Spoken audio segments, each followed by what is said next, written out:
8. klassi õpilased kirjutasid endale e-kirja, mis jõuab neile kohale 28. detsembril. See on siis seoses uusaasta lubadustega, et nad siis kirjutasid endale, mida nad tahaksid sel aasta paremini teha, mida muuta, mille poole püüelda ja kiri jõuab siis kohale 28. detsembril, et siis nad saavad vaadata, et kuidas see aasta läks, et kas läks nii, nagu nad soovisid. Selleks kasutasime sellist lehte nagu futureme.org.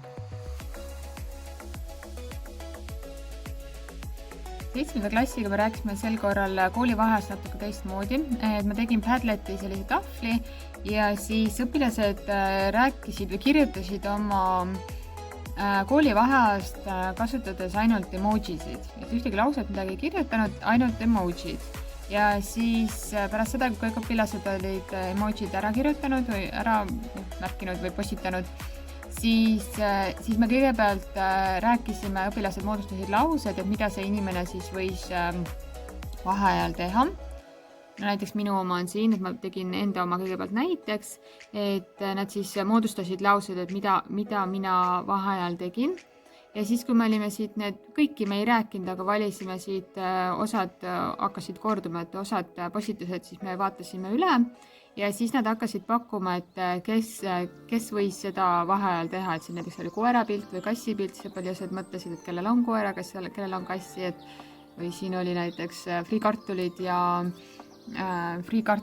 ja hamburger, et kes siis teadis, kes kuskil söömas käis. Et selline tegevus.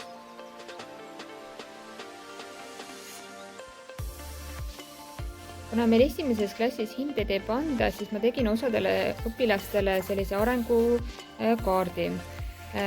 Kuna ma pean kirjutama iga trimestri lõpus 1. klassi õpilaste kohta sellise hinnangu, siis tihtipeale juhtub nii, et mul on meelest ära läinud, kuidas nad näiteks trimestri alguses on käitunud või mis seis on trimestri alguses olnud. Et kuna ma näen neid ainult üks kord nädalas, siis on vahel üsna keeruline, osade õpilaste kohta on üsna keeruline seda hinnangut kirjutada.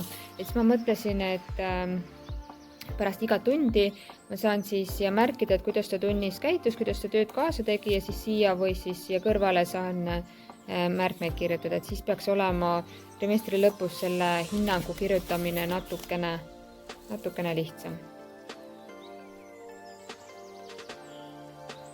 Elektrostaatilisi märkmepabereid on hästi lihtne kasutada, et lihtsalt kirjutada sõna siia paberi peale ja see jääb ükskõik mis pinnale kinni, et tahvlile või seinale või õpilase selja peale, kõik, et ei ole vaja ei magnetit, ei nätsu ega midagi. Et neid on erinevas suuruses ja eri värvi.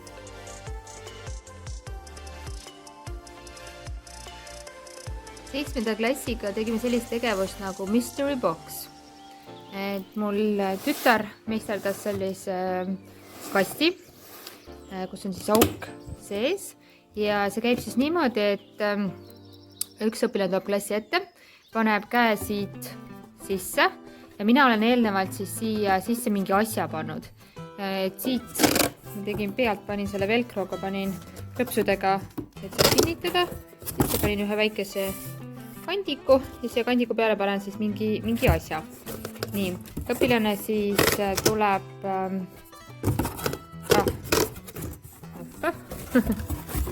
nii, kinni. Õpilane tuleb klassi ette, paneb siia käe sisse ja siis katsub seda asja. Nüüd ma täna esimene asi, mis mul oli ujumismüts.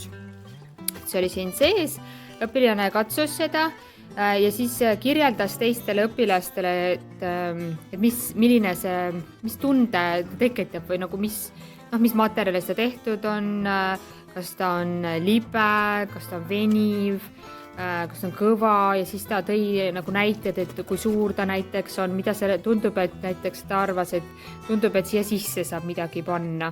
Et ühesõnaga ta kirjeldas ja siis mingi aja pärast ma siis lubasin neil hakata arvama. Ja ma andsin ise mõned lisavihjed juurde, et siis nad arvasid selle ära. Et lisaks oli mul veel beebisokk oli, see arvati üsna kiiresti ära. Ja siis oli veel vannimüts ja hambaharja, selline lisahari, seda õpilane arvas, et on mängu või nuku hambahari. Et siis selline tegevus.